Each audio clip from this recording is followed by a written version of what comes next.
you beautiful people? It's the one and only Team Chris alongside here with MonkeyBizness here live on the Damn It Dom stream on Twitch for another Casa SFV Weekly. And I couldn't be more excited to be spending my Friday night with you, you know, kicking it here from the COVID capital, where we COVID for capital from South Florida all the way to your home, all the way up to Northeast and that Seaboard. You know how we do. How's it going, MonkeyBizness?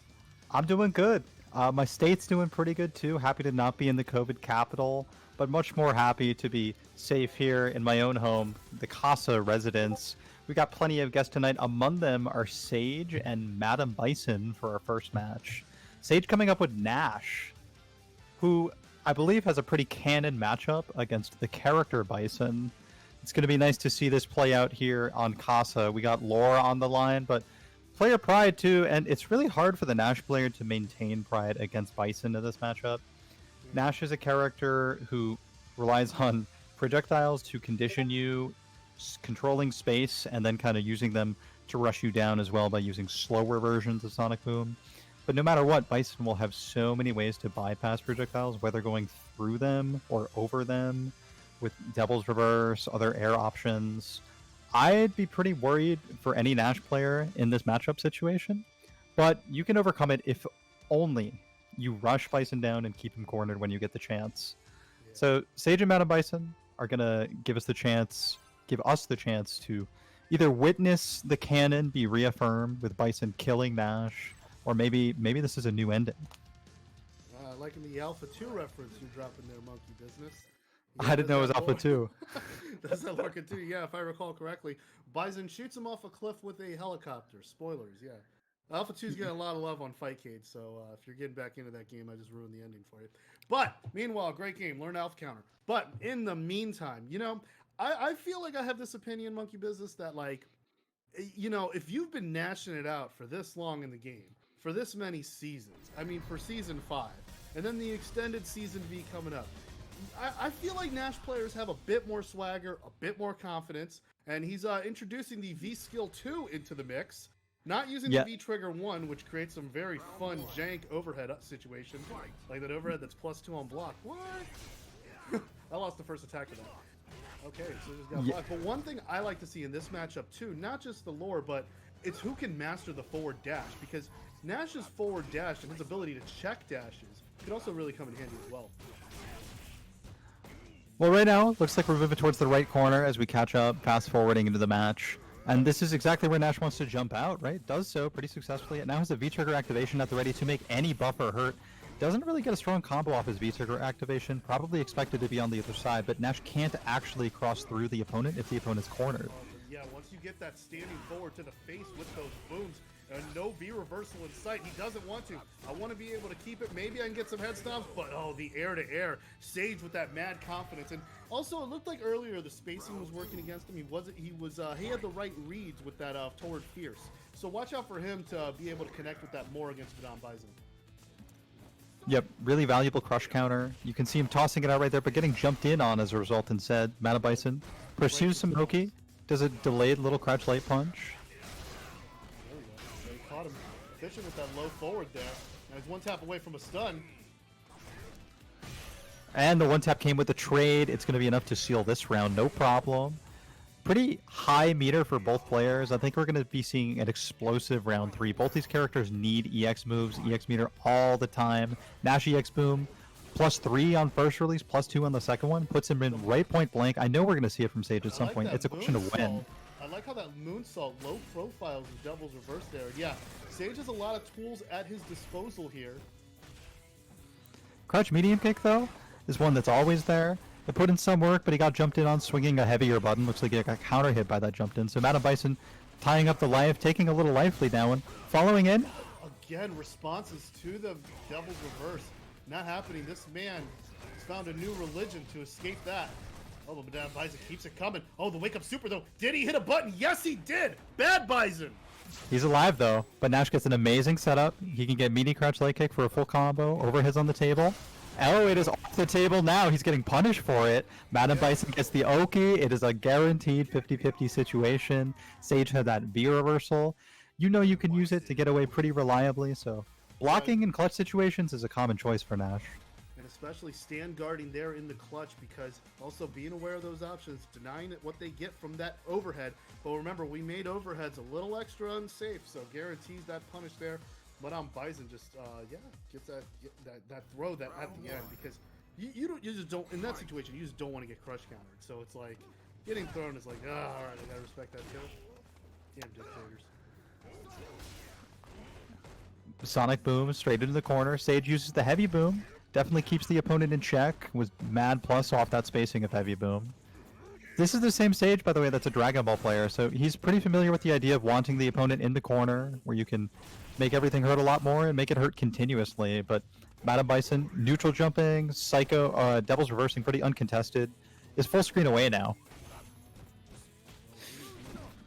MadameBison, though, is getting hit by Bazooka Knee in situations where Bazooka Knee hits real close. It's not going to be plus even on hit. So knowing that Bison has 3 frame as well, you got to swing here. Yeah, MadameBison not using any gear reversal in these situations. But we'll see where it pays off with the V-Trigger 1 activation. We got some dash shenanigans.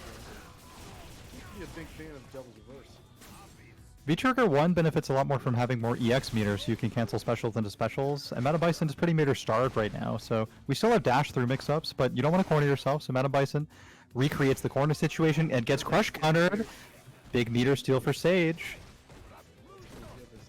Car just the jump he needs to get started up. Low forward connects, but doesn't give him the life lead.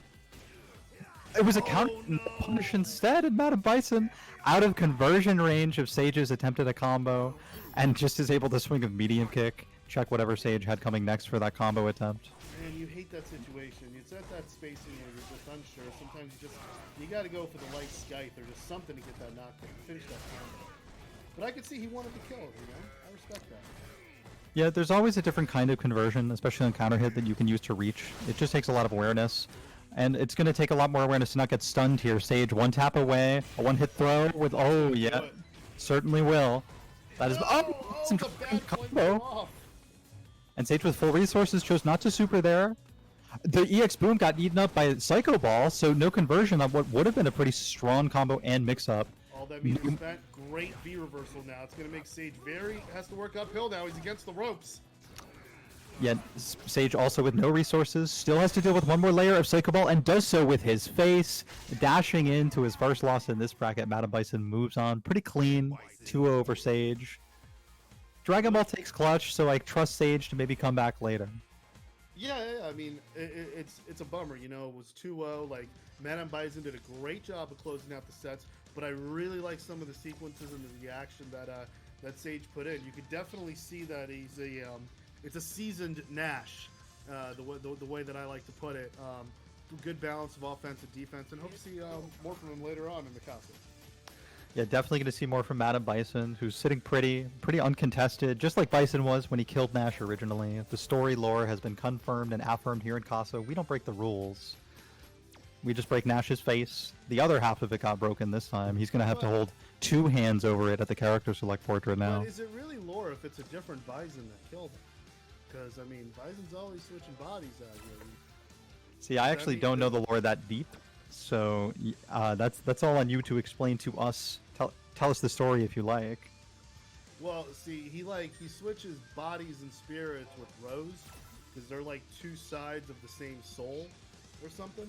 So it's like his body, it seems like his body may have been destroyed at the end of Alpha 3. Also was destroyed at the end of Street Fighter 2. And then somehow was miraculously revived in Street Fighter 4, and then it seems to be perhaps even a different, older-looking Bison than SF5. So we don't really know how many bodies Bison's been through, how many, Dictator doubles that he has. I don't know. Well, he's definitely been through a lot of his opponent's bodies. The character's been messing people up for generations now. Sage is just the most recent among them.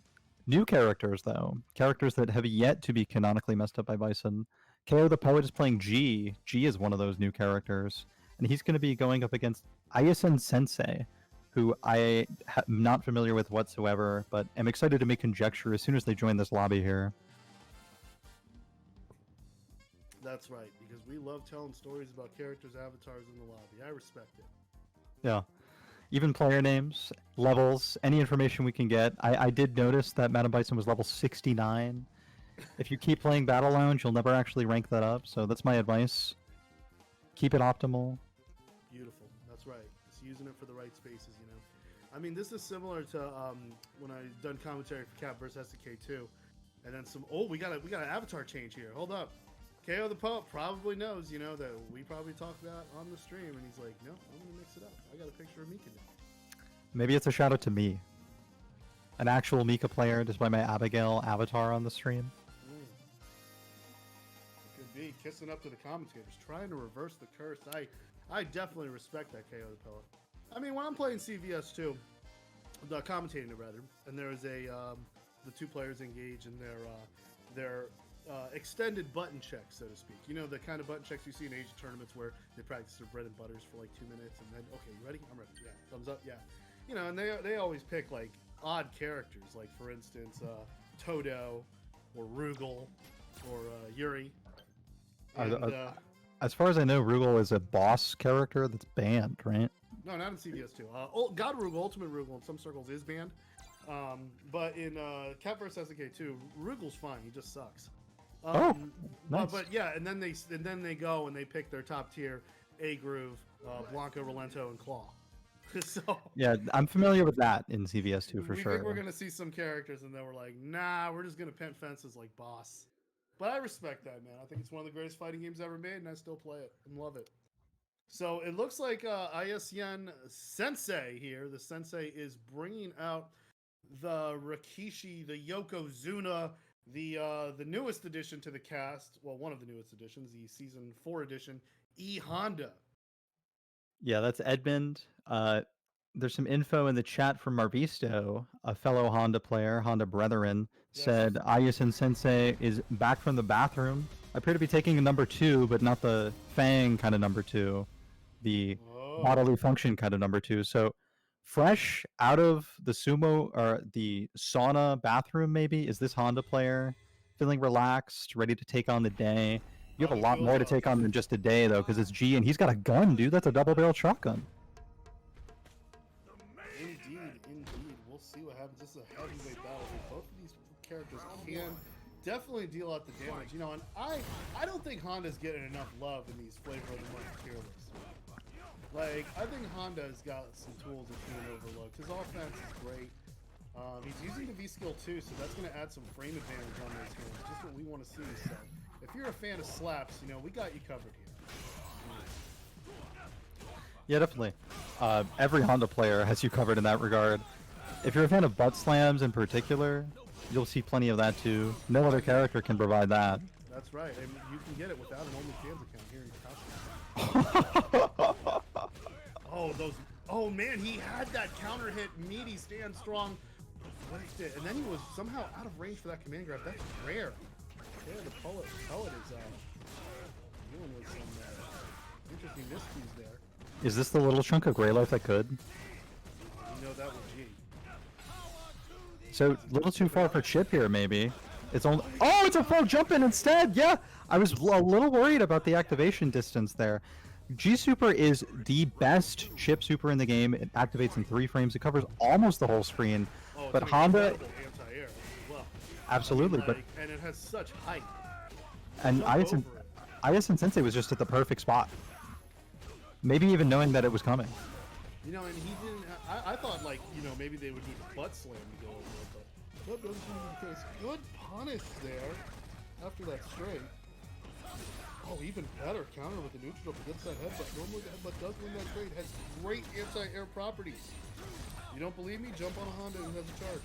True power being demonstrated by the V skill, which gets KOThePoet in for this command grab.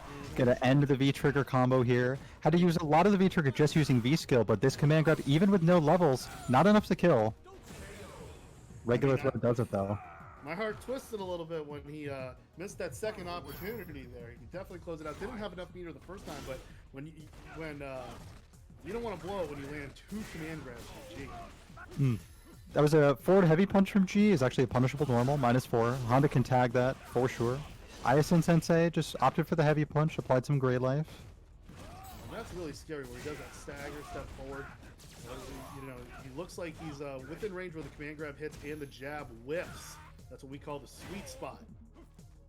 Anti-air heavy punch from Ayasen Sensei, keeping KOThePoet in the corner. This is where the trouble begins. It could end in one hit, but not that particular situation. KOThePoet knows you don't get Oki there. Yeah, Sticks out one light, and here we are going. He sets some voter fraud, MonkeyBizness, and he goes coast to coast to call that out.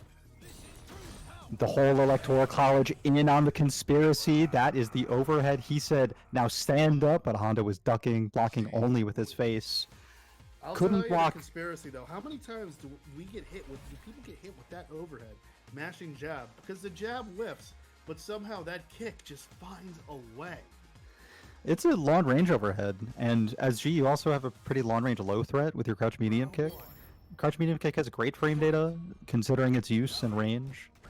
A lot of G players just throw it out. It's a great V trigger activation normal too.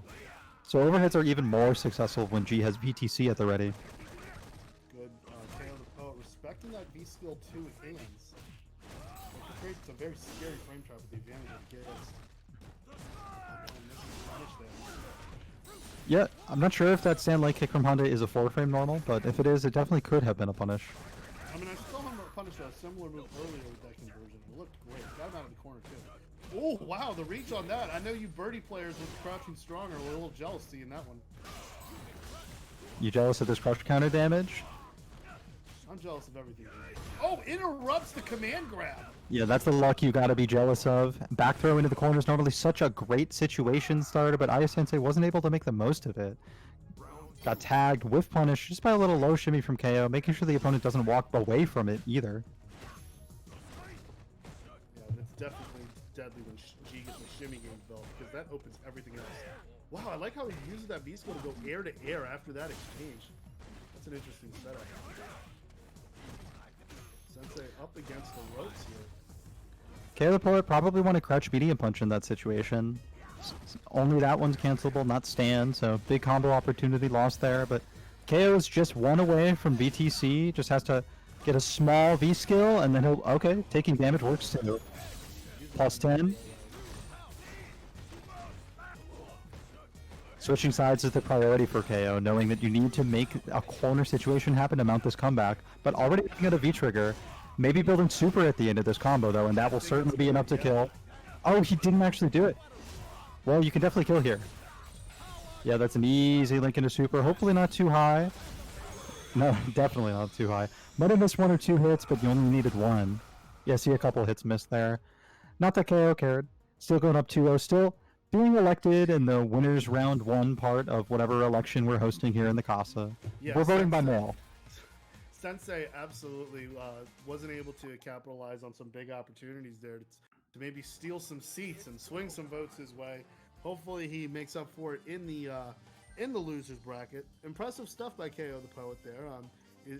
You know, just making up for all the mistakes. Just the comeback kid. You know, just as soon as he made an error, mixed it up, did something in the wrong direction, he still managed to keep other things threatening. There's still that command grab, still those medium buttons, and still a whole bunch of other stuff that keeps him presidential, even without the presidentiality. So winners round 1 is definitely the primaries, right? Like round 1 of the primaries. And then grand finals is like November 9th or whatever. Well, I don't know if winners round 1 has that much apathy as much as the primaries.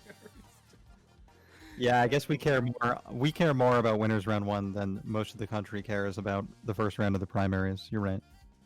Yeah, for sure. You know that. But in the meantime now, since we got through the first 2 matches there, and we got 2 more coming your way, some very talented players. Let's go through some advertisements here and give a shout outs to the special people who make Casa Weekly happen and make the FGC great, because you know we appreciate y'all. We got mad love, man. So you know, first off, want to give a shout out to Team Spooky. So make sure you tuning in on Wednesday nights. You tuning in out there, man. Team Spooky always doing it big. You know, one thing I really like about Team Spooky was last weekend, that Virtual Fighter tournament was lit. Man, yeah. They're still uploading content from that. I mean, I'm looking. I'm like, yo, I want a PS3 ISO. I want to jump in on this right now. You have no idea how happy it makes me to know that people in the fighting game community are turning on PS triples in 2020 for Virtua Fighter. That's what it's all about, man. The passion. I mean, I've played in a few VF5 tournaments and a few of the majors the last few years, man. And It's all love. It's all passion. It's like win or lose, man. Virtual Fighter is just, it's just a great thing that brings people together, man. So thank you, Team Spooky, for doing that and all the great things Spooky does, man. Also, on the other side of things, my new friend in Florida, Jeff the Hero. Be sure to check him out and the Ronin Rumble, what they got going on. You know, they got Valorant. They got, man, they got a ton of games just going out there all the time, reviving stuff out there. But really liking what they're doing out there. So be sure to go check them out on Twitter, get on the calendar and see some upcoming events. Shout out to my boy Jeff, staying busy, you know, staying healthy, you know, because we got to watch out for each other in Florida, man. And then the Matcherino, my people. Yo, support these players out here, man. Get on that Matcherino, click some of the mads, you know, take some surveys, show some love, you know, increase the bonus, get some of these players paid. And we got a special code, Casa SFV9. That's right. Casa. Actually, it's 10 this week. Oh, it's 10. Oh, yeah. Man, I'm reading the wrong, my mentions, yo. Don't at me. Oh, this is our 10th time having a coupon code for a Casa SF5 weekly. Gonna keep counting on up. I hope we get to 100 within 90 weeks. Not a single break. And hopefully you people take no breaks adding those coupon codes 50 cents at a time. We'll be making bank. I know it always kind of shoots up towards the end as we see the best players of the tournament putting on the highest stakes matches. But even in these early stages, I love to see the Matcherino start to climb. Oh yeah, speaking of starting to climb, climbing up geographically is Squall going up against Kaguma. I don't know where Kaguma's from, but I know Squall travels all around tournaments. Yes, in is a Florida boy. He travels all around the East Coast. He's definitely someone that I see in most of the tournaments I go out of my way for, and he comes down to South Florida, Central Florida, Northern Florida, Alabama, all across the Gulf, man, and just dominate. Yeah, big fan of Squall. Glad he can make it here in the early in the winners, and going up against Kaguma, so that'll be definitely fun to see. Yeah, Kaguma looks like a Nikali player, according to the player card. I assume that's not a lie. Oh, Kaguma. And Squall, using Rashid, he found a lot of success using Rashid over the last few years. More notably using Nikali. So most of the time when you see Squall, you see him. But he did find success against me at ECT last year. We met sometime in winners. Actually, oh yeah. Yeah, he sent the losers. Yeah, we played in losers finals of the pool. He beat me last game, last round. It was tight, and I hope he can keep that same clutch energy going up against Kaguma. Already cornering him, it looks like. Yeah, I was fighting against Rashid. Was he using Rashid against you? I fought against his Rashid. Yeah, absolutely. Yeah. So and tries to see how you respond to pressure. And if you can keep going, that's what he's doing. Doesn't matter which corner it is, Squall will try to take you there. The round started in the left corner, now we're facing the right. And it's actually Kaguma taking the initiative, almost fully cornering the opponent with what would have been a huge crush counter combo, but misses the opportunity.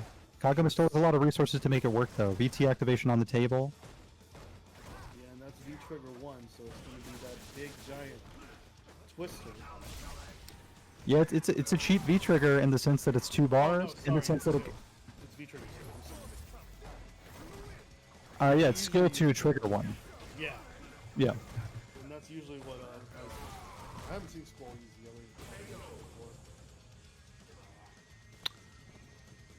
before. Yeah, pretty typical combinations now for both. The Kage players kind of change V skills a little bit more freely than Rashid does. As scared as people seem to be of Rashid V skill 2 at the start, you can't ever deny the power of being able to actually roll cancel your tornadoes and create pressure. I mean, that's just the staple of Rashid's game plan. If this round keeps going the way it currently is, Rashid might not get to show any game plan. Just needed a little bit of that V-Trigger for Kaguma to take the life lead there. Doing 50%, doing like 40%, blowing up that spinning mixer.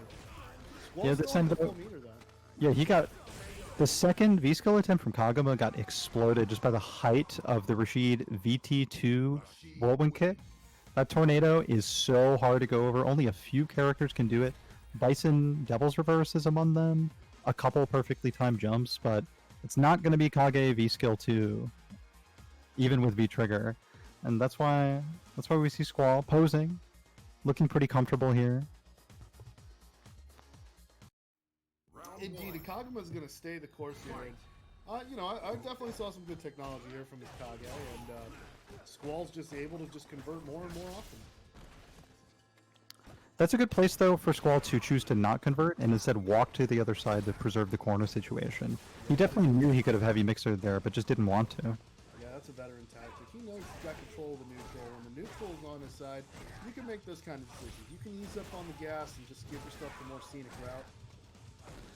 Yeah, you're definitely easing up on the gas if you're swinging Crouch Fierce that often with Rashid. Unfortunately, it's EXTP doesn't really give you Oki as Kage unless you hit the corner, and you don't have V-Trigger 2 to guarantee any Oki, so it's still a long road for this comeback, and there's no meter to do it just yet. Built some meter getting hit. Nah, Z-Trigger's gone. He's going to need to hit a lot of crouching strong to take this one. Yeah, it's also a round where if you want to come back, you're going to have to get away with taking some risks. Among them was Crouch Meaty Pick canceled into Heavy Stomp. Presents a huge gap for Squall to just hit right through. Nice counter hit. Squall is pretty unthreatened still so far on match point. Great awareness, and there's the spinning mixer he was looking for earlier. Oh, Kaguma misses a big jump in because that could have dealt some. I mean, like... Absolutely. Yeah, point blank Kage, you could Crouch Medium Punch into Fierce. That hurts. The stun combo hurts. It's going to scale a little bit, think this maybe... could kill. No, not yet. Oh, yeah, you're right. Yeah. The overhead would have killed, but it wasn't really meaty for overhead, so Squall wakes up. Yeah. Squall delayed his get up. Wise on him. Let's see. Oh, Kaguma had his best round so far this set, but couldn't quite close it out. Looks like I need to escape. Oh, there's the EXTP. Taste of your own medicine. Yeah, that closes it out. It gives him meter deficit going into the next one, but winning is always the priority. Play well enough, play slow enough. Deny him the use of his meter. You can definitely take this one, Kaguma. Believe every step of the way.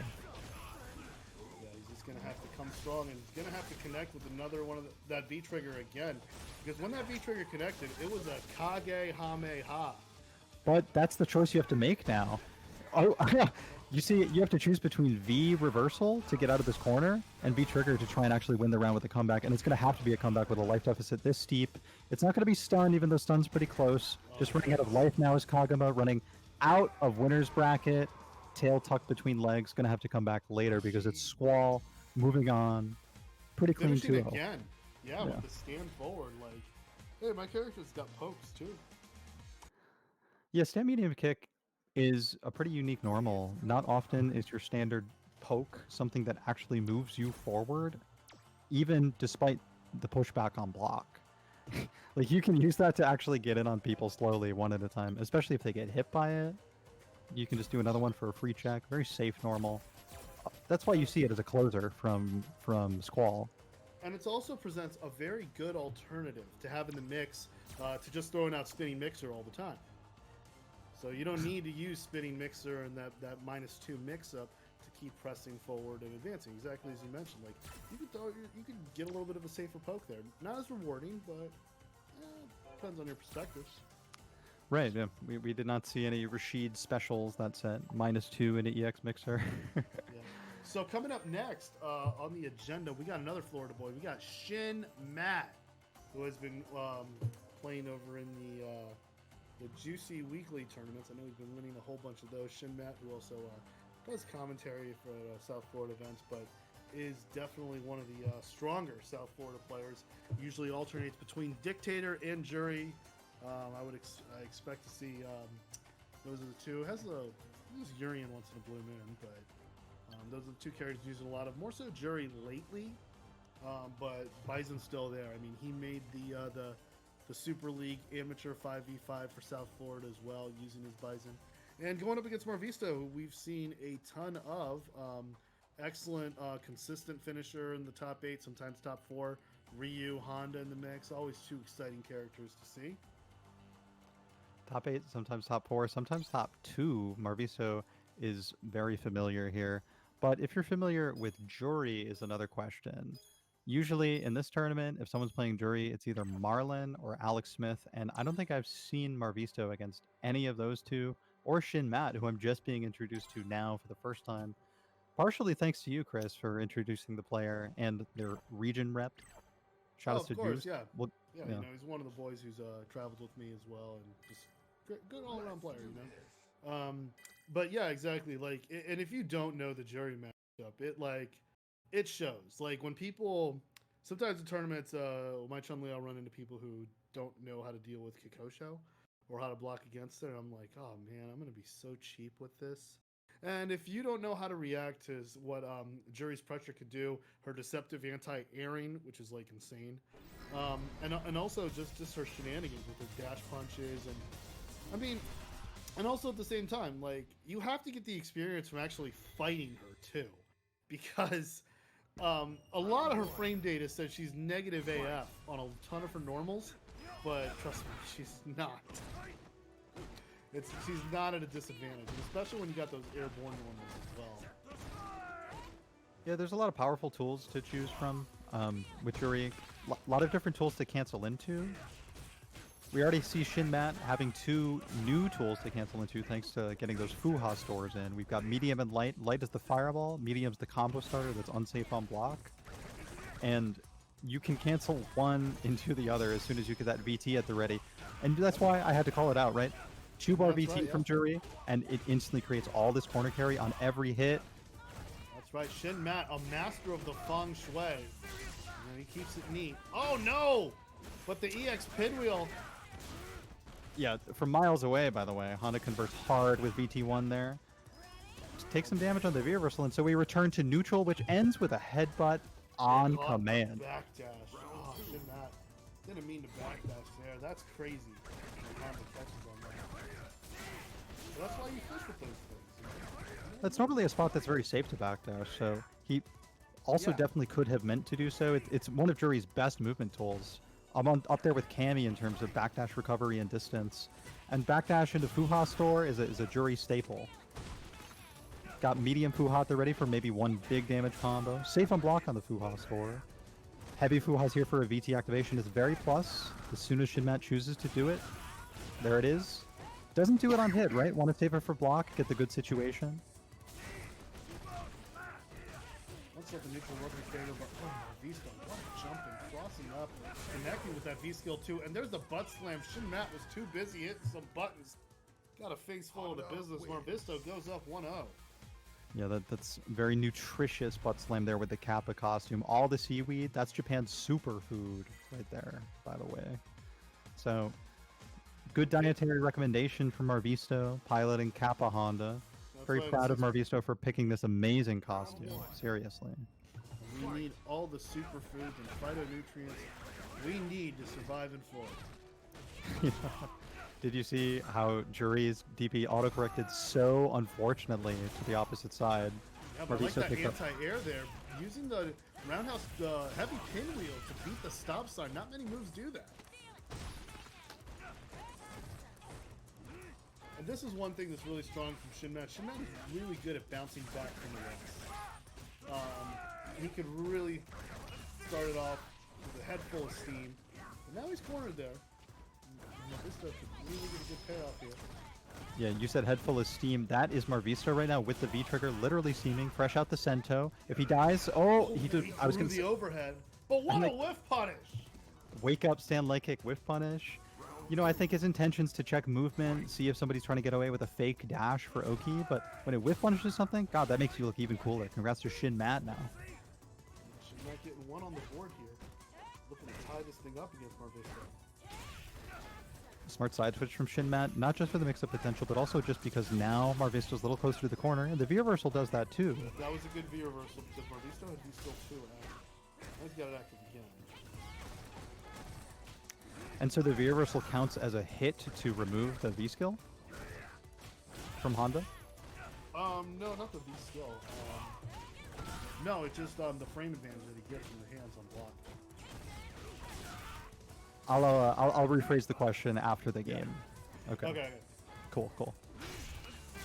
The game might not be ending so soon. Marvisto gets a huge crush counter. Opts for a cross-up, trying to put the opponent in the opposite corner instead. ShinMatt. What a check on the dash with the low strong. ShinMatt doesn't do super though, and is probably going to suffer for it, suffering immediately with headbutt. That loses ShinMatt's first attempt at a game point here.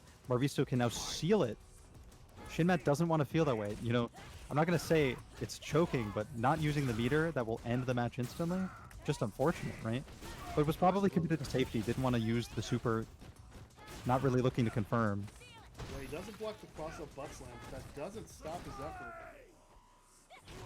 It looks like he's trying to check into movement again.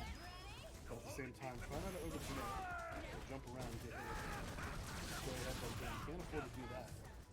All 3 stores right here now for Juri. No V trigger yet though, so that move was punishable. Marvisto checked it with just a light as a punish. No big combo. Super, yeah, here it is. Now he's looking. Forward. Yeah. Pixel away.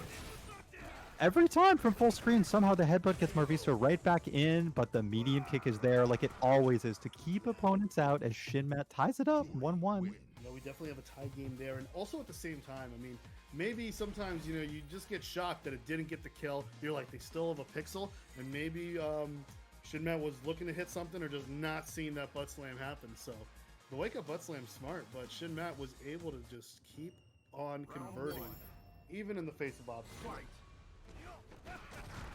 You know, we haven't talked yet about Juri medium kick. It's a 2-hit medium kick like Fangs. Also like Fangs, the first hit of it is a 5-frame normal that's cancelable, where the second hit is not. So you serve both purposes. Close range buffer tool and just a great all-around poke.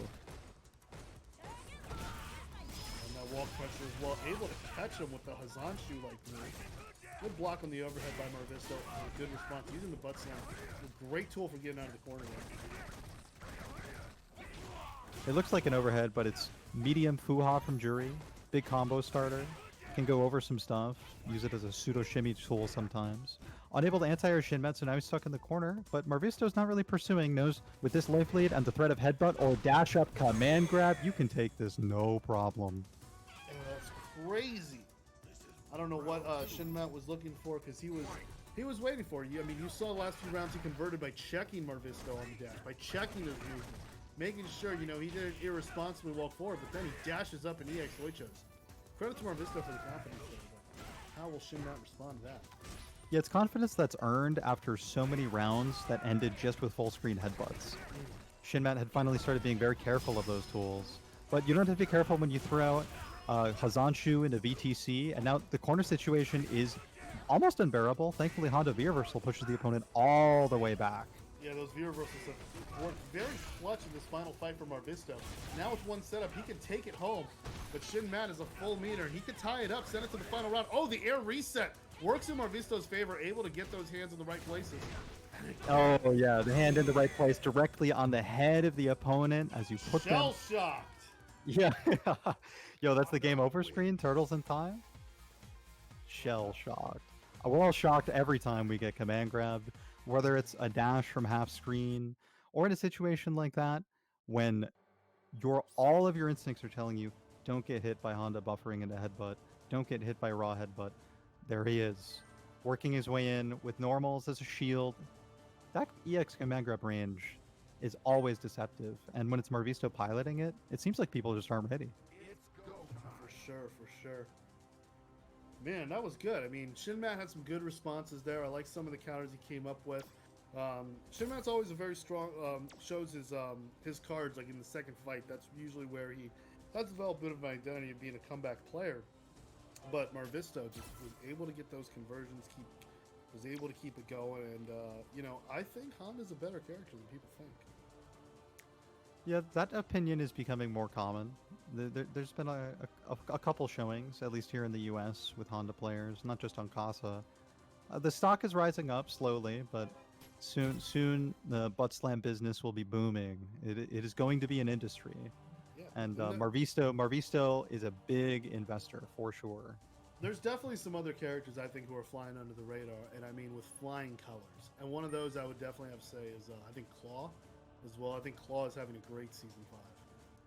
Yeah, the flying color is orange. It looks like EX Butt Slam and EX Wall Dive. Both of them are just throwing themselves at you in one way or another, and somehow it's never not going to be effective. That's true, that's true. So next up on the agenda, we got Shadow Ace, who had a really successful run in last week in Casa. His ed is definitely something to see. He'll be going up against DiegoV, the legendary Ken. So I don't know if I've seen this matchup before, but I know it's going to be lit. You said Ed and Ken, what was it going to be? Yeah, Ed and Ken. I think it's a very lit matchup. Oh yeah, yet another battle of the blondes. Yeah, and DiegoV still using that V-Skill 1. I know some people who really love Ken's V-Skill too. I mean, I've seen some stuff with it, and it's a better move than it appears. Step kick, though, is so hard to give up knowing how often you use it to give yourself that one little bit of V trigger to cancel off of and create a plus situation. Yep. You use run for Oki as well off your knockdowns. It sets up that ambiguous empty low or full overhead. Either one's going to be a combo. You can also empty throw. And seasoned Ken players aren't going to give that up very easily. But I do agree with you that V Skill 2 has some good utility. The You leagues can't above Chun like V you Skill can't 2 jump are the over it. same. You can't jump forward. Yeah, There's like a lot of properties to it, and it doesn't take them that much long to charge it up and get a +2 version of it. And you have to have like eagle eye sight to see if he's gonna do like the -1 or the heavy one, and to react to it. And by the way, if he's doing the -1 version, chances are he's in range of 3-frame light Tatsu to disrespect your check anyway. Exactly. That 3-frame Tatsu definitely causes a lot of problems, especially with the way throws are set up in this game. And the way special priority works over normals. I know we're going to see 3-frame Tatsu at some point, even though we don't see V-Skill 2. Plenty of situations to bust it out. DiegoV knows about all of them. The seasoned Casa Ken main, he has a stake in the house at this point. I'm sure he has his own room. And all the Long Island people are in there anyway, all the time. Yeah, with a whole closet full of lime green geese. Lime green geese. Whole closet full of answers to this V trigger 1 maybe from Ed? Let's see. What's the thought? All things considered, that's pretty good. Ed only got a small conversion as a result of that, and now has to try and build up some V-bar, maybe using crush counters or something. Ed's got a good V-reversal. He's only not going to get a chance to get it, though, because crouch medium punch buffer into Tatsu is there for DiegoV to put him up one round. Did it get buffed this season? No, it was buffed a season ago to have more advantage, and the back medium punch heavy punch target combo has more reliable combos off of crouch medium punch too. Yeah, because that was the biggest complaint that a lot of Ken players had, was the inconsistency in it all. Yep, and a pretty consistent answer there off of every time Ed crosses through you with heavy punch is to just use a light or delayed throw tech. That way Ed won't throw you. Only way he'll really blow you up is if he commits to EX Psycho Upper, which loses to lights, right? Dashes up and does that. I love it. I love the call out there, and great response there from the V reversal. That's the one thing. DiegoV absolutely explosive here as he goes up 1-0. And yeah, both fighters have been trading blows at each other, but Shadow Ace just not able to convert or get any big damage out of that, whereas DiegoV picking his spots, his call outs, and he's just swinging for the fences. I think Shadow Ace swung for the fence with that sweep, which got punished and got him killed at the end there. Maybe he thought he had V-Trigger cancel available to make the sweep nice and plus, excuse me. But crouch medium kick was also in range and is one-hit hit confirmable with Ed. You got a one-button special move with great damage and great OP. Gotta be looking up for that. DP. That is the final level of anti-air mastery, to walk yourself into the position to do the anti-air and then get in that edge. Oh! But he got a little sloppy there. Yeah, the first level of DP mastery is being able to do it in combos as a cancel, and that got messed up right there by DiegoV, demonstrating both what to do and what not to do. Shadow Ace is going to show us what to do with his Edoki right now. Hard knockdown, one-hit stun, what do? You V-reversal, the plus on block attack. Very smart from DiegoV. That's one thing that Ed can't recover in time, no matter what. Oh man, Diego had great control there, especially with that anti-air jab leading into a bigger sequence. But Shadow Ace, again, punishing a block DP quite well. Got the V-trigger one just in the right spot. Can he even this up? Yeah, the right spot to continue the combo after the round ended, too. In unintentional disrespect, Street Fighter 4 vanilla style, pressing the button after the opponent already died. I miss Street Fighter 4 having that. Street Fighter Rage 4 has that in boss fights. Yeah, you know I rep that. It's super fun. My favorite game is the corner game. No matter what fighting game it is, it's gonna be explosive. Even Ed with meterless conversions. Unfortunately, missing your meaty Psycho Ball at the end ruins the whole thing, at least for a little bit. But Shadow Ace still preserving it, using the V trigger to do so. Gets a throw off of it, and yeah. If I was Diego, I'd gladly take that throw. Take a forward throw, get nothing out of V trigger 1. Yes, sir. Yet the V reversal helped guarantee that as well. It's still continuing to do so. And DiegoV immediately took the great life that the throw put on the table. Shadow Ace, I don't think he's even going to be able to take this life bar, even off of such a small combo into super. Left. Oh no, down to the last pixel. Yeah, always have faith in my super calls. I know which ones just don't work. Eds is among them. Yeah, it's definitely going to be close, but Diego, he can get a step. Oh no, V reversal. So no V trigger going to be able to use this match, but he's whittling away at the white life. Seeing himself to get in a position here where he can get a jump in, close it out. Oh, but gets it off the low forward. In the situation, cross-up Tatsu gets blocked, but out of punish range, Shadow Ace not having faith in the punish has a V trigger to have faith in though. Wow, hesitated dashing in on it. Now it's almost even. If DiegoV let that overhead rip, I think Shadow Ace might have gotten ducked. He was ducking and chose a ducking normal, probably for that reason. But whatever it was, whatever the thought process was, excuse me, he was able to perfectly check the empty low attempt from Diego and tie it up 1-1 in a clutch situation. Places the jab in just the right area too, and now we get extended to another fight here.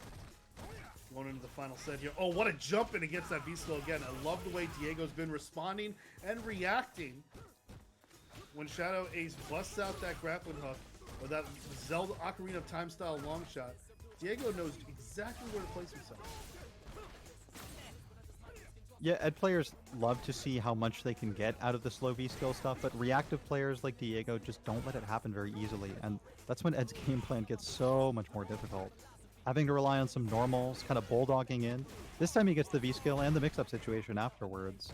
Has a V-trigger to make another mix-up situation happen. A Psycho Flicker to safely combo off. Loses the entire V-trigger, trying to eat it up. Unfortunate for Shadow Ace, the best thing for DiegoV, who now has a lot less to worry about going into this. Yeah, and you know something else, business, is that, like, I mean, you use it to counter a projectile there in neutral, but it completely negates such a big reward and robbery you could get out of that button. So even if Shadow Ace didn't get sucked by that EX Fireball, I don't think he would have got anything out of that Matrix 1 either. He would certainly have built the screen space, pushing the opponent to the corner perhaps. Maybe trying to read when DiegoV would try to jump over it or out of it. Hey, wow.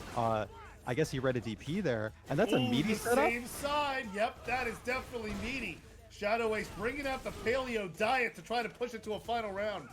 Yeah, that's carnivorous and ambiguous because what side does he land on is determined by the wake-up choice from Diego, and nobody knows that until it happens. Quick rise, back rise. Back rise, I'm sure it doesn't cross up. DiegoV on match point here.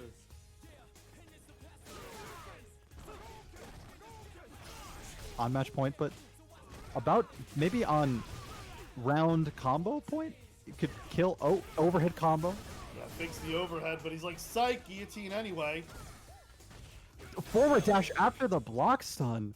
Shadow Ace knew that DiegoV was looking for some kind of super or EX reversal and was about to take great advantage of it, but DiegoV checked the dash. Didn't punish it, but counter hitting it is more than enough for him. Combo straight into EX Tatsu with style. What a weird sequence. Do you think Shadow Ace was looking to do something different and didn't come out there? It could have been dash up throw, but in those 5 frames of startup, it could have been enough time for Diego to get his reactive crouch medium kick out and counter hit whatever was coming next. Forward dashing on an opponent during their own offense looks gutsy, it looks crazy for whatever that's worth, but it is actually really frequently the right call. People love walking back thinking they're shimmying you, playing safe offensively, walking back going low. In that time, you could squeeze in that dash and just surprise them. Could be dash throw, dash light into a throw. Yeah, definitely mixes it up, you know. Even on defense. So also, before we continue on to the next match, which is going to be Squalls versus Moons. That's a third O. To emphasize that there's 3 O's. Want to give a quick shout out as well to supporting the Casa.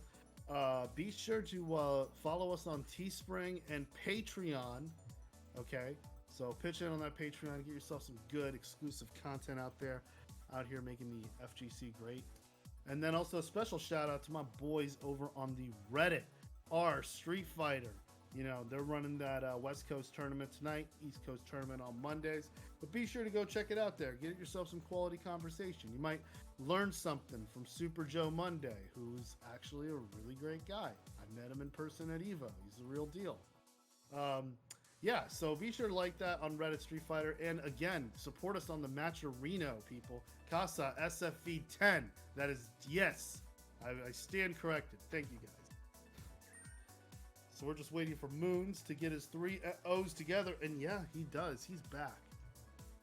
He's got his 3 O's and his name together. Do you think he'll have his 3 O's together later in top 8 when he's got to win 3 straight against people? They have the 3-0? We'll see. I mean, maybe he's campaigning for all tournaments to be 3 out of 5. I don't want all tournaments to be 3 out of 5. Because if they did that, it would, basically, we would have 4 days Smash. For this game, I certainly do not mind. Yeah, I don't mind, but not for Street Fighter 4.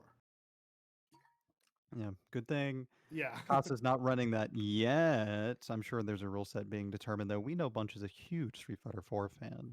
Be on the lookout for that in the future. As am I, but those rounds are long. Absolutely. That's part of the charm. Part of the grind, man. I love grinding in that game. The long fireball wars, inch by inch, trying to get the plasma ahead, making reads with EX layers. That can happen in 5 in a couple matchups. Ryu Sagat, Guile Sagat. Oh wait, does Sagat always have to be involved? Yes. That's fine. Yeah. Then. I'm good with it. I mean, sometimes it could happen with like Akuma and Ryu, but for the most part, you know. I mean, at least it's not like Street Fighter 3. Street Fighter 3 had like no projectile except Ryu. Very well, and that projectile would be Denjin Super for stun combos and unblockables. But his EX Fireball was good too. I mean, it was a really good fight. 2 really strong EX Fireballs from both these characters. Rashid's is infamous, famous among the Rashid players, of course. Can roll cancel it. I'm sure we'll see it off a couple normals. It got slightly nerfed this season because EX Tornado kicks have a pretty big hurt box now that you can hit for the first time in 4.5 years. No conversion on the V-Trigger 2 Whirlwind from Squall. Yeah, counter hit, throwing that elbow there. Moons gets the punish there. Doesn't need to dash up and gets a dive kick. Low Strong does the business. Oh, but he overreached with that overhead. Now Squall's sitting on a full meter now.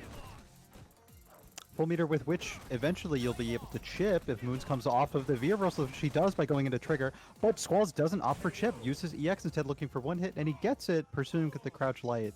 That was always the closer for. Good guessing. It's funny to call it patience with Rashid pressing crouch light because of course he will, right? It's the lowest recovery, fastest range, light, low, normal ever. But it still is patient in a way because there are so many ways you can have the opponent run into it. By the way, you gotta respect that pipe, and also like some of his defensive maneuvering. Moons is using V skill 2 here, so he's not using the invincible Tatsu anti-air. Because he only needs projectile immunity to go through these whirlwind kick cancels. All the tornado shots really not mattering right now. The stun oh man, the stun is going to matter a lot. I mean, the way he was playing, he could have hit at least 2 or 3 more of those crouching fears. It was going on and on and on, and Moons was just not respecting the hitbox of that thing. I understand what it's like to do that because that move is so frustrating. Yeah, I think Moons was looking to press maybe some medium normals, not really expecting the frame advantage on hit of Crouch Fierce to be so good, but it just is. At least block 1 before you contest, right? Yeah, the biggest mistake you can make in this game is underestimating the range of that.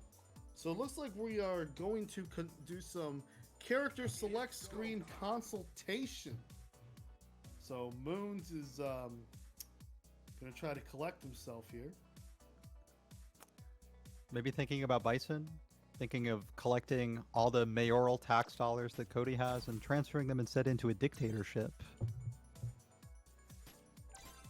It definitely could work. I mean, we've seen similar transitions of power work that way. Will it work in Moons' favor? It's for us to decide. But I mean, the thing is that, you know, it's the way you react to those moves that Rashid does. I mean, when Rashid starts putting the putting the moves on you, and you got the walk movement going on there, and then you got the wind shenanigans coming from different sides, and you don't know which side of the house to shutter, and then your city's all flooded and everything, and the mayor is just completely inefficient. You know, I hate to say, you know, MonkeyBizness, man. I don't think you can blame all of that on the mayor, but exactly as you said, he is switching over to a dictatorship. I need full control, absolute power. Yeah. The will of the people wasn't enough today. Not in this city. Whatever city Casa lives in today. Today, it's all across all of the East Coast states. And I understand that because as much as I love the people, they suck. Yeah, that's why I can see the viability here of Moon's thinking, picking Dictator. Dictator also has no shortage of projectile immune options. What he had with Cody's V skill 2, he can have using EX meter as Bison. EX Devil's Reverse, EX Stomp, great tools to go through projectiles. Just have to have it charged, unfortunately, not able to mash it out. Yeah, and he stops the run there with the Psycho Axe. And then the EX Scissors, you're going to have to put him in the corner there. Yeah, giving Rashid something to run into. You know his players love to hold forward, Squall among them. Squall does the wake-up sweep, feeling his inner Patrick Swayze. No one puts baby in corner. Oh, that is an amazing Dirty Dancing reference. It's going to have to be a dirty comeback from Squall, so he gets it started with BT activation. And that's why Moon's coming off the V reversals. And yeah, Bison's one of the few characters that gets to jump over no problem. This is still the work that V-trigger put in, just off of the situation from the jump over, but Moon's stops me dead in my tracks. Doesn't let me talk any more about the comeback as it happens because it was canceled. Moon's enjoying the switch so far, I think. Yeah, of course, Moon's is definitely running rampant there, taking that first round with the Psycho Footloose. We'll see how many degrees of Kevin Bacon Moons can get into to tie this up. Is there a website that tells you how many degrees of Kevin Bacon you have? I don't know, but I don't think it would be too hard to make, right? I mean, 10 years ago, they're like only 5 degrees of Kevin Bacon. Just gotta maybe make one of those old personality quizzes. Those are pretty easy to make. Pretty easy for Rashid to go under the Psycho Ball. Now just has one more hit to land, and he does so in a nice low commitment kind of way. Crouch medium kick shimmy into a move that is safe on block anyway. Great decision making from Squall, putting himself up on match point. I like how you listed like the safety of those resources. How it was very little risk, all reward, and such is life for Rashid. Yeah, especially if you don't need to do big damage for the kill. All these safer, less damage tools become the only good choice to make, right? Mm-hmm. But Moon is off to a good start here, and if Moon can connect with a crush counter here, we're going to be tied up. He almost punished that V reversal from Rashid. Was just a little bit late, so Squall was able to block. Squall now can use maybe one V skill to try and build up some trigger, or at least block some stuff, or maybe just stick all to the rush down. Hard knockdown here. Do you take the throw or do you die? He tried to bait it, and he bit the hook anyway. Was that like neutral on hit? That was so unfortunate for Squall, who lands the crush counter. Here's a work of fortune now, saving the V trigger to Squall, looking to kill him. One combo now, keeping the rush down going. Oh, the sweep of the throw definitely puts him in that position there. Oh, blocks the V reversal now. Still has V reversals. That was a punishable. Moons didn't get it. Squall whiffs the stand short. Trying to take his turn, he would have missed if Squall would have hit a button. Still staying solid as Moons. Inferno to just control space actively. Oh! Stops him with the low short. We're not going to see. Oh, that final round there. He's like, you're going to have to get out of here. Hey, you forgot your extra O while you're at it. Is it the O that is in loss or lose? Is that the one that just got added to the name? Thanks to the... They emphasized to me that it's 3 O's. Okay, cool. Well, it was 2 crouch leg kick checks using those lovely soccer cleats from Rashid that helped Squall every game of the way for that victory. Especially with the V-Trigger 2. Yeah, V-Trigger 2, it was leaving Moons in positions with just a little tiny bit of life left so frequently, and in those situations, beating Rashid crouch leg kick is the tallest task in Street Fighter 5. Yeah, I definitely agree. Yeah. So coming up next, we've got Flux, who has won multiple. Waves. Yeah, Fluxwavez, who's won multiple times here in Casa. not just Street Fighter, but also Grand Blue, the favorite here. Uses Poison, sometimes uses Minot, or if he feels like it, Mika, you know? I know Mika, Birdie's in the great. mix too sometimes. I remember his Abigail from a long time ago, I think, as well. Season Someone 3. who, yeah, loves the entire cast of the game, but specifically someone who I think picks their characters with the intention of being able to counterpick people and play differently. Really important stylistic differences between characters like Poison, who can zone you with normals, and Mika, who can not zone you at all, but will loop you to death with Oki, command grab 50/50s, +2 after the dash, you know, the whole works. Yeah, Mika will just take your entire handbook of neutral and footsies and just throw it away. Like, you're not, we don't need this right now. You need to just block or avoid the Yeah, becomes a lot more complicated than it sounds. I think we're going to see Poison here. That's a pretty dedicated main no, it's for Mika. Fluxwavez. Oh, it's Mika. Oh, right. Yeah, sorry. Mika going in on Bison. I forgot that we saw Bison at character select already. Yeah, so against Bison, you definitely go Mika. I also choose this matchup at any opportunity I can because Bison he does have strike invincible reversal options with super. He can get around subnormals with EX Stomp, but the throw is such a problem for him.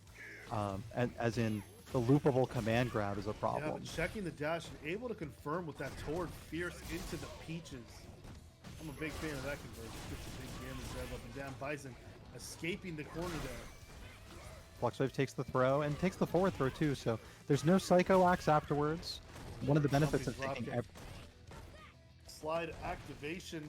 Doesn't need Nadesco for this one.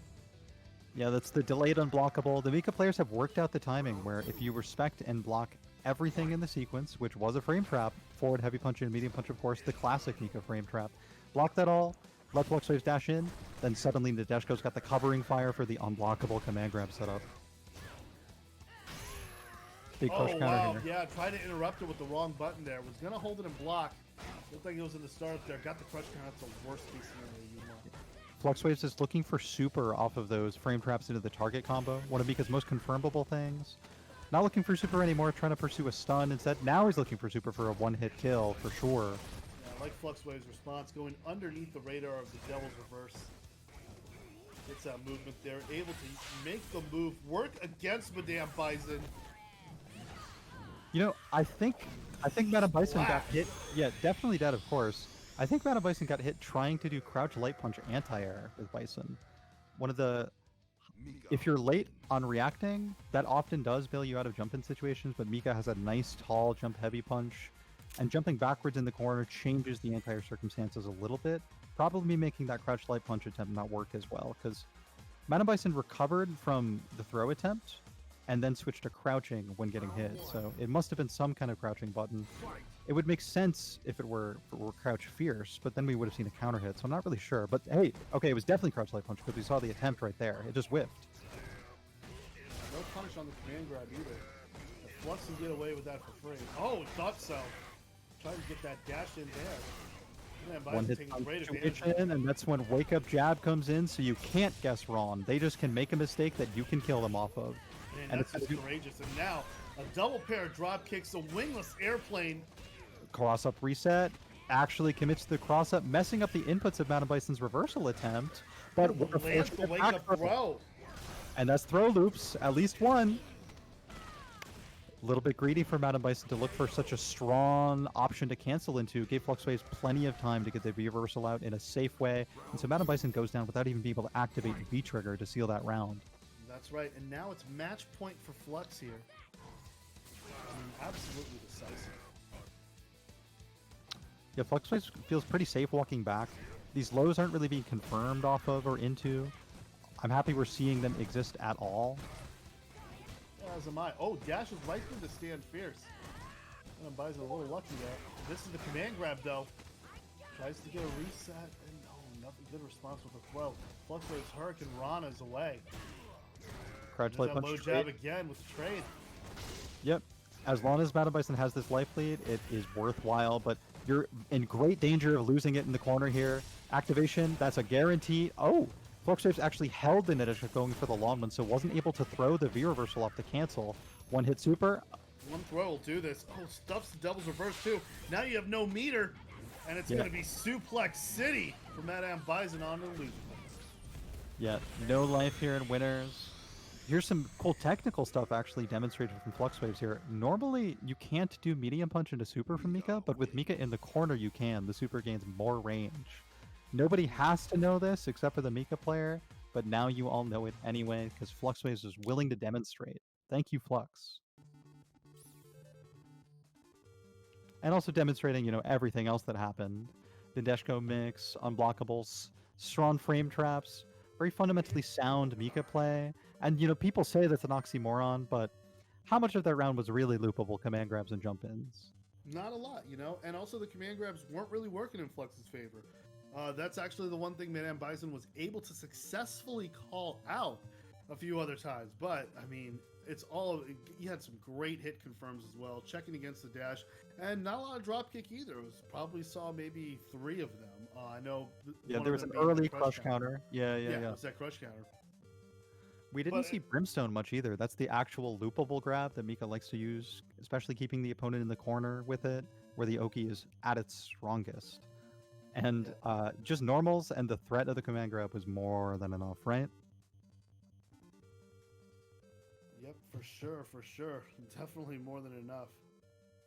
That'll definitely pay off some bills and utilities here at Casa.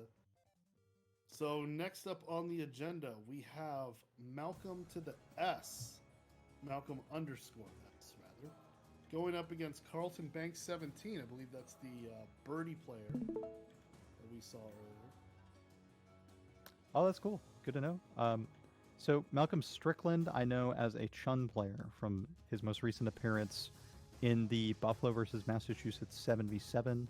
And we've also seen Malcolm Strickland playing Sagat in Casa too. So I'm happy that we both combined our knowledge to actually know what matchups to expect here. I haven't seen Birdie in ages, it feels like. And I'm shocked. The character's still so fun to play. Yeah. I mean, I still see Birdie all the time in ranked, but yeah, I still think he's very strong. Yeah. The crouch medium punch nerf hit personally for a lot of the Birdie players and Mika players. Both of us lost our say all, do all, no thought, anti-air. Old reliable used to even beat cross-ups, but now you got to make some other choices. Among them, though, I've seen Birdie players anti-airing with his overhead to beat cross-ups in the same way that Urian kind of uses his heavy kick to do that. It's a lot slower, but it is definitely an answer. And Birdie is on the screen on the lobby, so yeah, that's if we definitely see how we adapt because it definitely messes with your habits and everything when you have to find a new approach towards anti-airing. But anti-airing is something that you should approach philosophically, because sometimes the best anti-air involves going underneath it, or changing your position, or using it, or just avoiding the enemy altogether, creating like a new neutral situation to work on. It looks like Malcolm is using Chun-Li, and Chun-Li definitely, in this season, Chun-Li definitely owns this match.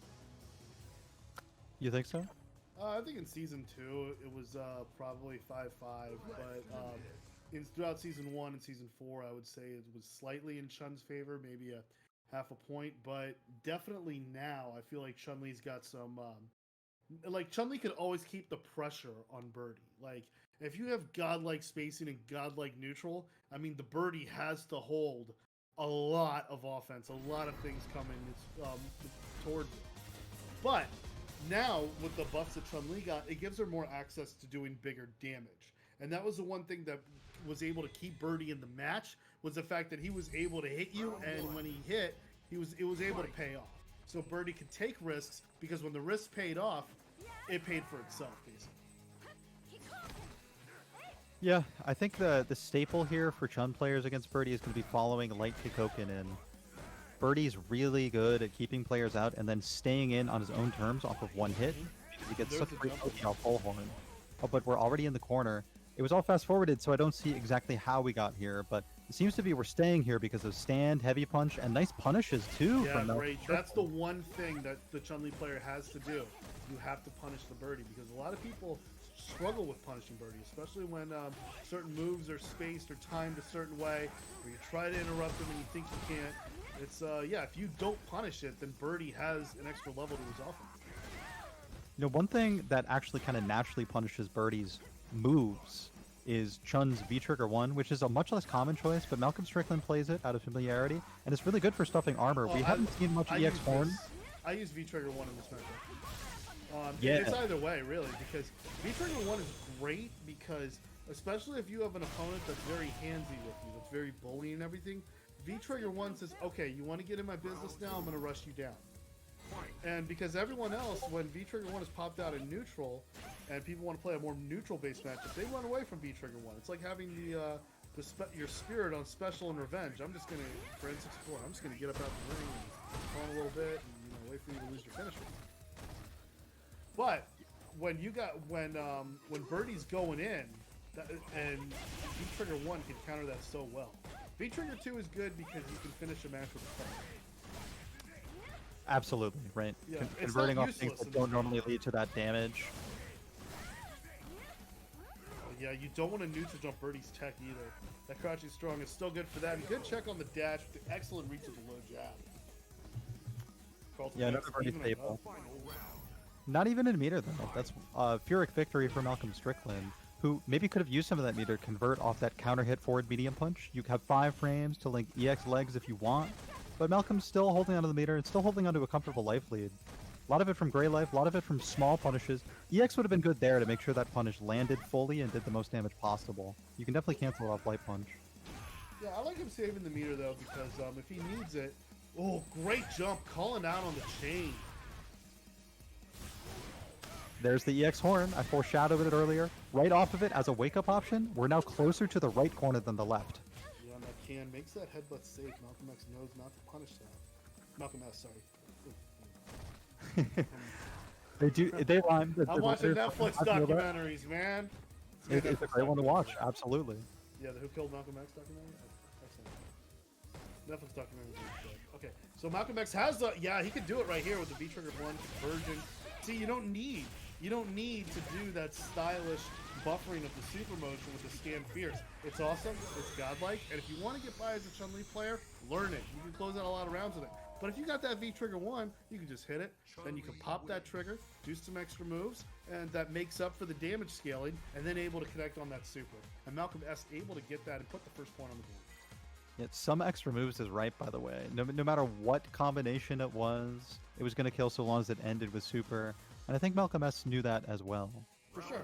And also, what you got to watch out for, too, is when you do a V-Trigger activation Kosho to super, you get a lot of damage scaling. I mean, like, a lot. To the point that it's advised to just, like, you can actually get more damage, like, using EX legs to Kikosho rather than Kikosho to super. Look at the shutdown. Malcolm S is walking up every time he sees a V-skill get started and just heavy punching it, linking off Koken right there. Oh, but getting hit by the third EX Dolphin Dive. It's been 3 for 3 now. Kind of struck out on Birdie throwing himself as the pitch. Yeah, it's a fastball, really. With that stand fierce. Oh, good conversion off the neutral jump with Carlton Banks, but great response with the EX bird kick. Especially if you don't see it coming, because it hasn't happened all throughout this match here. I think we're going to see a forward fierce, perhaps. No, the stand fierce.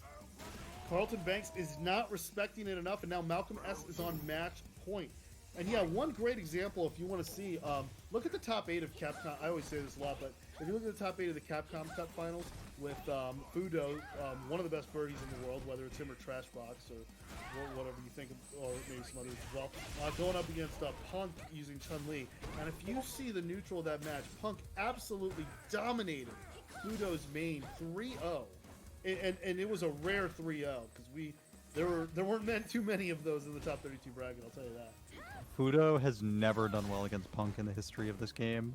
It's whether it's Mika or Birdie, actually, it's pretty impressive. Although Malcolm S could do better getting a punish there on the EX Horn, but punishes the regular Horn. Carlton Banks looking a little desperate now, trying to get around the Kikoken game, trying to get anything started. Has a V-Trigger activation at the ready. Does so. That's actually punishable there. That is actually, yeah.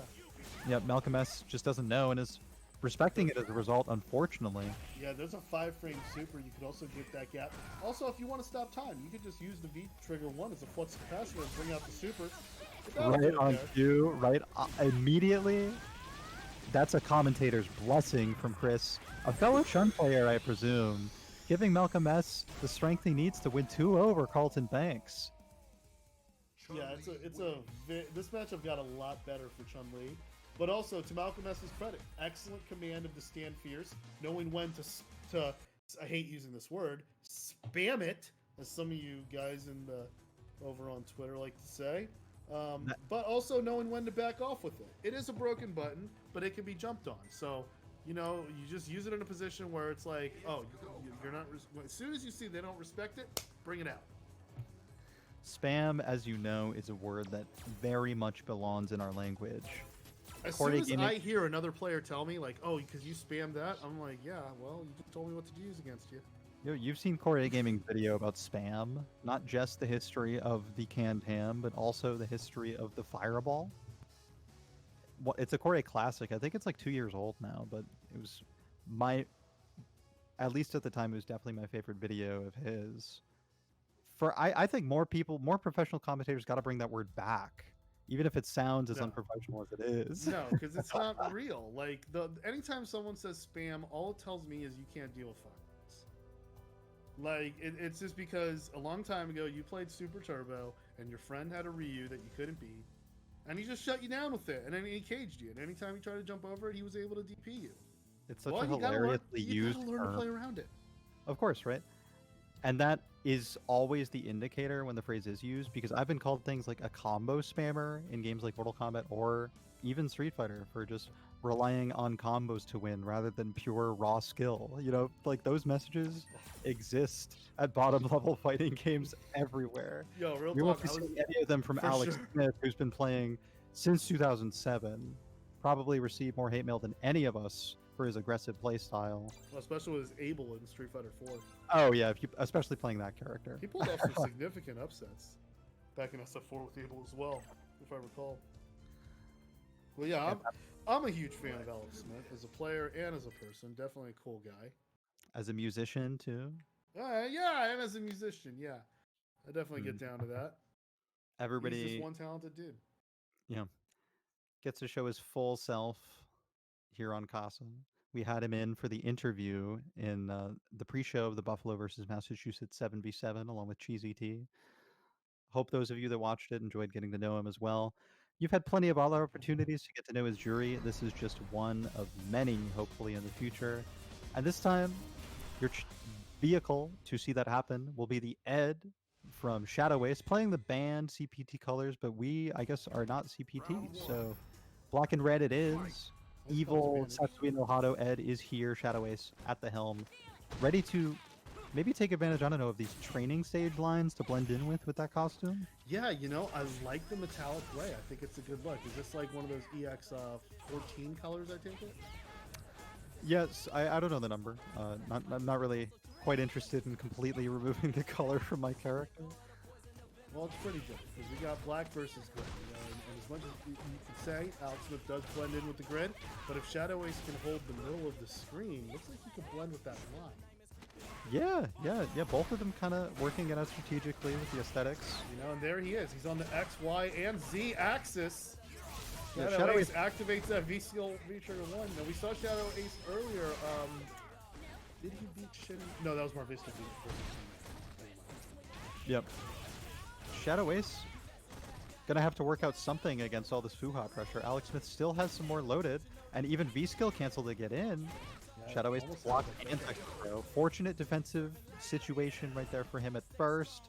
Couldn't do it twice in a row though. Alex Smith gets the throw, takes round 1. Dashing in, Ace on Alejandro there. Got a good knuckle sandwich and the juggle. Already so much stun mounted, could convert there maybe to secure the stun, but it dropped. Yeah, Psycho could have got some more. What a cross up! Did that cross up? Did that cross under? It's wake up choice dependent as well. Another one of those quick rise versus back rise setups. Alex Smith converts in full, whichever wake up timing it is. See, and all that matters is as long as you know which side it's going to be. Oh, and that was the safest of jumps there. A lot of jumps are safe against an anti-air that slow. Shadow Ace has probably been suffering with that as an Ed player for a long time. Still willing to take the risk, though, for the invincible choice. Just knows he has to do it earlier next time against a jump arc like Juri's. That's right. Let's see here.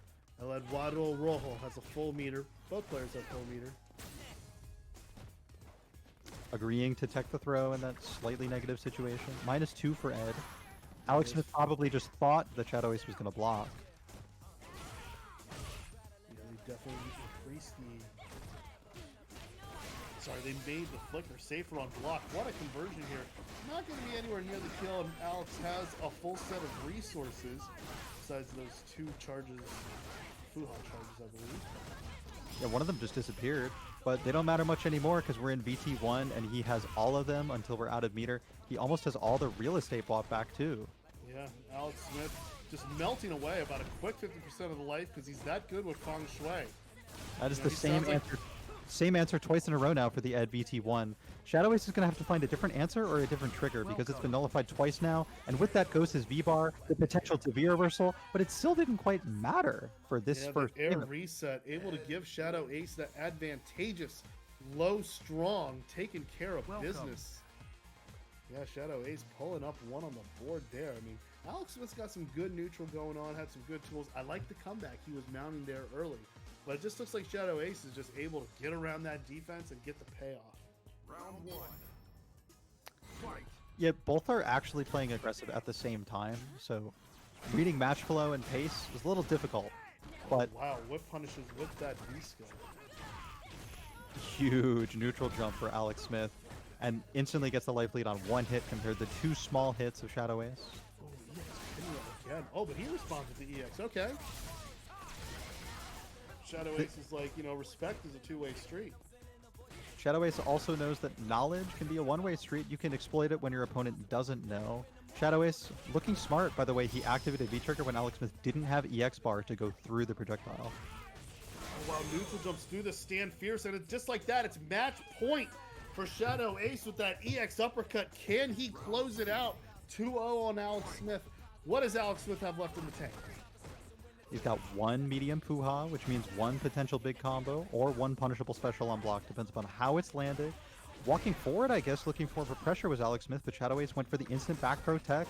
Got a huge reward afterwards as well. Caught him on the free jump with that flicker. Almost got the crush counter with that toward fierce. Still keeps that corner pressure. Oh, that's a gamble many Ed players would have taken.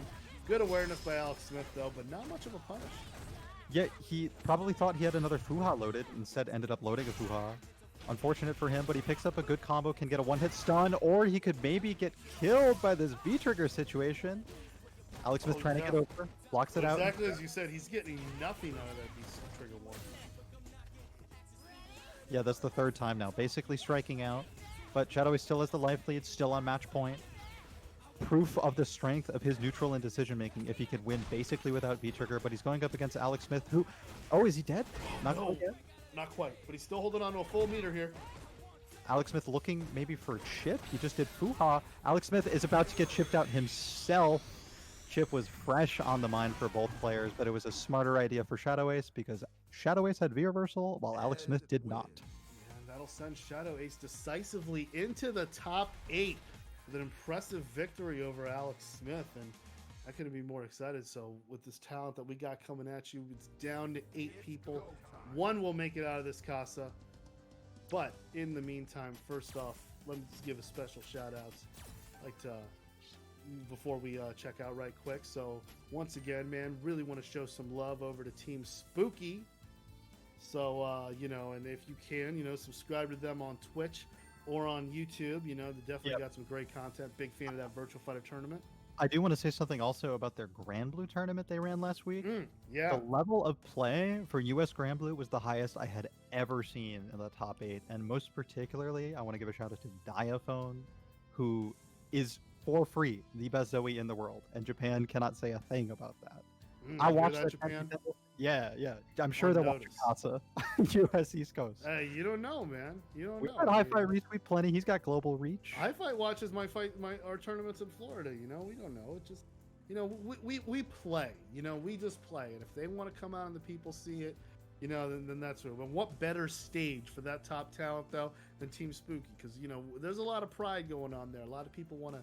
I know when I play on that stream, you know, I got something to prove. So definitely check it out and peep that NLBC. Also, get more of your Street Fighter V needs. Then also Ronin Rumble. Check the calendar. Now serving Valorant. Come get some hands. Come get some more fighting in the Ronin Rumble. Always got stuff going on, man. Always something that shows out for the players. We love you guys.